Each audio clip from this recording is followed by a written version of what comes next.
मानव के पास सबसे बहुमूल्य क्या है बताओ? अश्रुबिंद सबसे बहुमूल्य है। सबके लिए मत बहाया करो। जो उन अश्रु का मूल्य जानता हो उसी के सामने, जो जानता भी ना हो, जो उस अश्रु का मूल्य दे दे, उसके सामने अश्रु बहाओ। और हमारे व्रज वृंदावन में अश्रु का मूल्य ठाकुर जी भली भांति जानते हैं।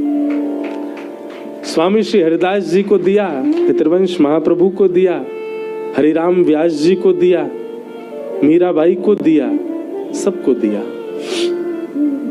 अश्रु सबके लिए प्रकट नहीं होने चाहिए। तो व्याकुलता कहीं ना कहीं ये बात बताती है संसार के लिए, जब व्यक्ति व्याकुल होता है कि भक्ति तो इसके चित्त में है, परंतु वह भक्ति इसको प्रसन्नता क्यों नहीं दे रही है? क्योंकि ज्ञान और वैराग्य नहीं है। भक्ति के पुत्र ज्ञान का मतलब विवेक होता है, सही और गलत की पहचान, निर्णयात्मिका बुद्धि। हम लोग निर्णय नहीं ले पाते, ये निर्णयात्मिका बुद्धि नहीं होती हमारे पास।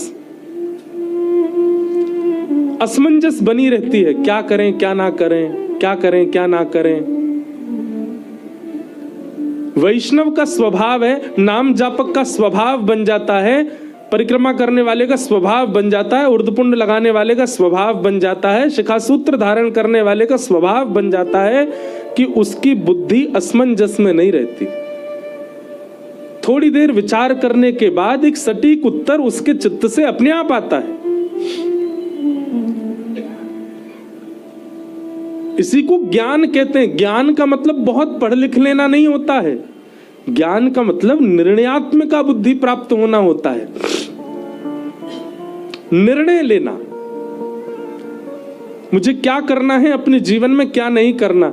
इसका मतलब कैरियर डिसाइड करना भी नहीं कह रहा हूं मैं, वह भी है, पर उससे भी ज्यादा हम अपने जीवन को किस भांति मोड़ रहे हैं।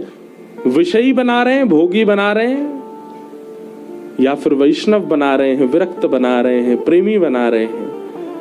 ये निर्णय लेना भी भक्ति के पुत्र ज्ञान का स्वरूप है।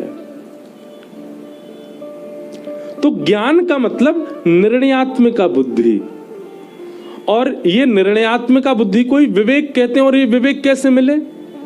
सबको याद है, बिनु सत्संग विवेक न होई, राम कृपा बिन सुलभ न सोई। बिना सत्संग के नहीं हो सकता। अगर आप किसी महत् पुरुष को नहीं श्रवण करते हैं, किसी वैष्णव की वाणी नहीं सुनते हैं, भगवत वार्ता यदि आपके जीवन में दूर दूर तक नहीं है, हम दावे से हस्ताक्षर करके कह सकते हैं कि आप विवेक शून्य हो और आप निर्णयात्मिका बुद्धि से भी शून्य हो। आप असमंजस में रहते ही होंगे।